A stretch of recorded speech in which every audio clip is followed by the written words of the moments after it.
नमस्कार। प्रांजल ज्ञान गंगा में आप सभी का स्वागत है। हम संक्षिप्त महाभारत का पाठ कर रहे हैं जिसमें कि भीष्म पर्व चल रहा है।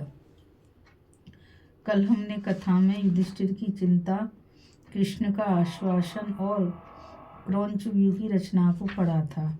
आज हम दूसरा दिन कौरवों की व्यू रचना और अर्जुन तथा भीष्म का युद्ध की कथा को पढ़ेंगे।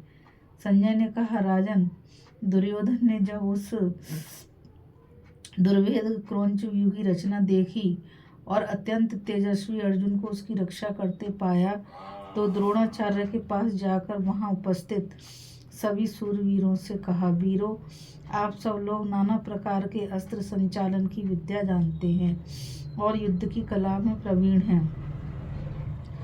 आपसे में एक एक वीर भी युद्ध में पांडवों को मारने की शक्ति रखता है।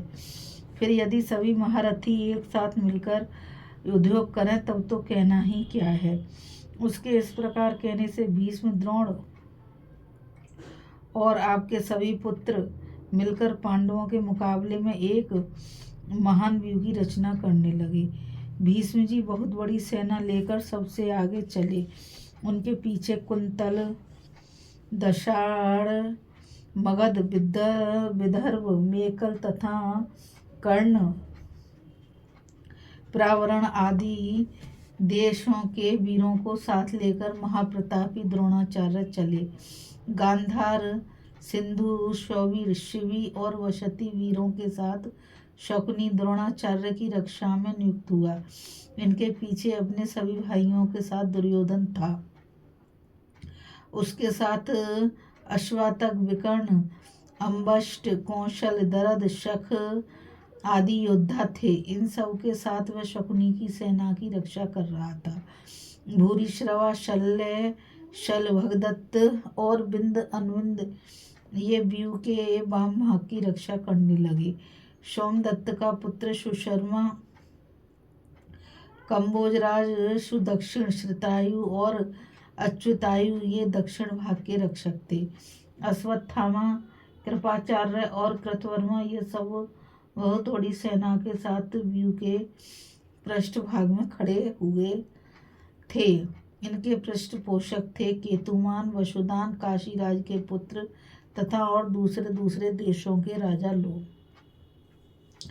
राजन, तदंतर आपके पक्ष के सब योद्धा युद्ध के लिए तैयार हो गए और बड़े आनंद के साथ शंख बजाने एवं सिंहनाद करने लगे। हर्ष में भरे हुए सैनिकों के सिंहनाद सुनकर कौरवों के पितामह भीष्म ने भी सिंह के समान दहाड़कर उच्च स्वर से शंख बजाया। तदुपरांत शत्रुओं ने भी अनेकों प्रकार के शंख, भेरी, पेशी और आनक आदि बाजे बजाए। उनकी तुमुल ध्वनि और सब ओर गूंजने लगी।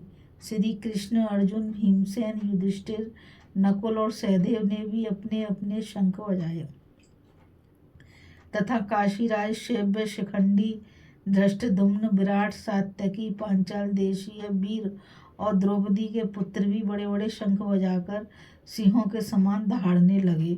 उनके शंखनाद की ऊंची आवाज पृथ्वी से लेकर आकाश तक गूंज उठी।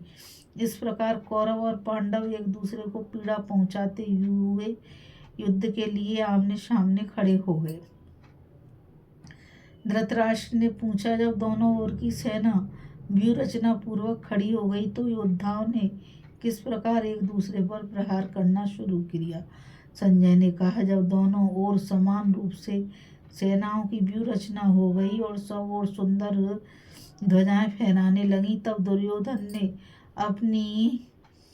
अपने योद्धाओं को युद्धारंभ करने की आज्ञा दी। कौरव वीरों ने जीवन का मोह छोड़कर पांडवों पर आक्रमण किया।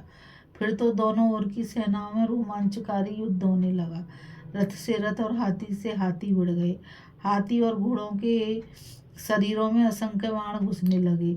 इस प्रकार घमासान युद्ध आरंभ हो जाने पर पितामह भीष्म अपना धनुष उठाकर अभिमन्यु, भीमसेन, सात्यकी, केकई, विराट और धृष्टद्युम्न आदि वीरों पर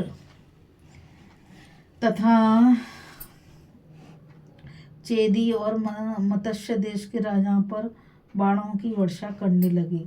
उनकी मार से पांडवों का व्यूह टूट गया और सारी सेना तितर बितर हो गई। कितने ही सवार और घोड़े मारे गए, रथियों के झुंड भाग चले। अर्जुन महारथी भीष्म के ऐसे पराक्रम को देखकर क्रोध में भर गए और भगवान श्री कृष्ण से बोले, जनार्दन, अब पितामह भीष्म के पास रथ ले चलिए, नहीं तो ये हमारी सारी सेना का अवश्य ही संहार कर डालेंगे।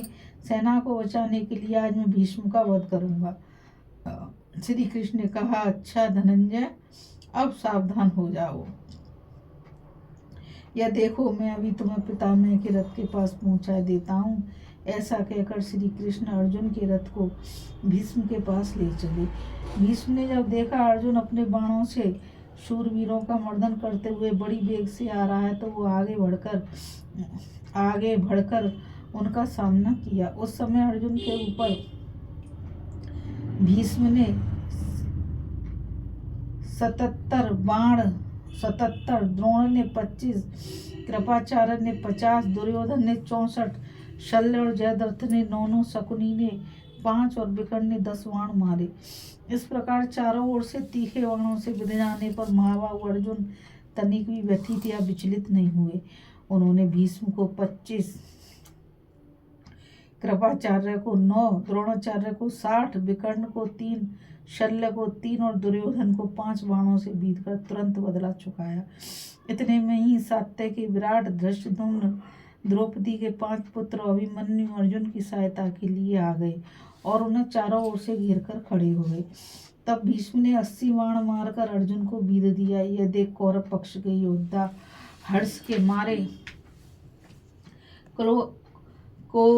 कोलाहल मचाने लगे। उन महारथी वीरों का हर्षनाद सुनकर प्रतापी अर्जुन उनके बीच में घुस गए और महारथियों को निशाना बनाकर अपने धनुष के खेल दिखाने लगे। अपनी सेना को अर्जुन से पीड़ित देख दुर्योधन भीष्म के पास जाकर बोला, तात, श्री कृष्ण के साथ यह बलवान अर्जुन हमारी सेना की जड़ काट रहा है। आप और आचार्य द्रोण के जीते जी यह दशा हो रही है।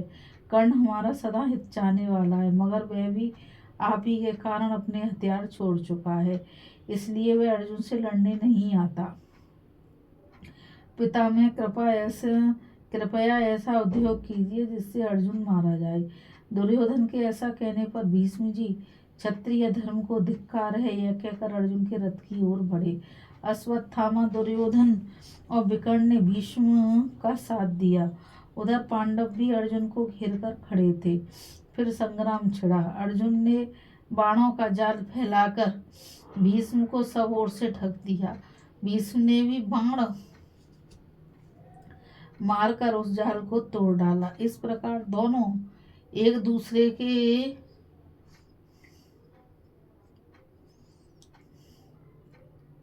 प्रहार को विफल करते हुए बड़े उत्साह से लड़ने लगे।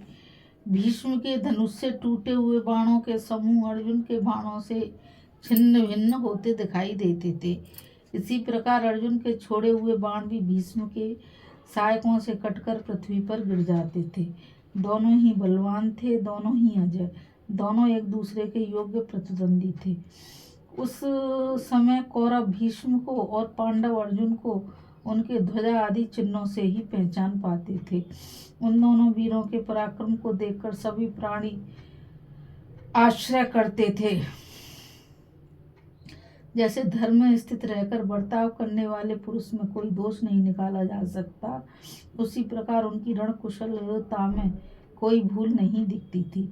उस समय कौरव और पांडव पक्षों के योद्धा तीखी धारवारी तलवारों, फरसों, बाणों तथा नाना प्रकार के दूसरे अस्त्र शस्त्रों से आपस में मारकाट मचा रहे थे। इस प्रकार जब वह दारुण संग्राम चल रहा था, उसी समय दूसरी ओर पांचाल राजकुमार धृष्टद्युम्न और द्रोणाचार्य में गहरी मुठभेड़ हो रही थी। इस कथा में बस इतना ही। अभी हम दूसरे दिन की कथा, कौरवों की व्यूहरचना और अर्जुन तथा भीष्म का युद्ध की कथा को पढ़ रहे थे। धृष्टद्युम्न और द्रोणाचार्य का तथा भीमसेन और कलिंगों का युद्ध की कथा को हम आगे की कथा में पढ़ेंगे। अब मुझ गीता रावत को आज्ञा दीजिए, कल फिर मिलेंगे एक नई कथा के साथ। और मैं आप सभी से यही कहना चाहूँगी कि आप सभी इस चैनल को ज़्यादा से ज़्यादा लाइक करिए, शेयर करिए और सब्सक्राइब करिए, ताकि यह अमूल्य ज्ञान अधिक से अधिक लोगों तक पहुंच सके। इस कथा में बस इतना ही। राधे राधे, जय श्री कृष्णा, नमस्कार।